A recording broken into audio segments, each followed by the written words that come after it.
The island of Maui in Hawaii has been devastated by wildfires. Local authorities estimate that over 3 dozen people have died as a result of the fires. The historic town of Lahaina has been much destroyed. We think of Hawaii as a retreat for us to go to.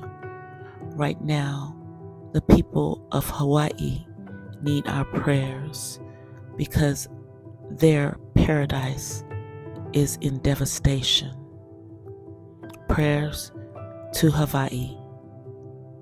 Peace, you guys.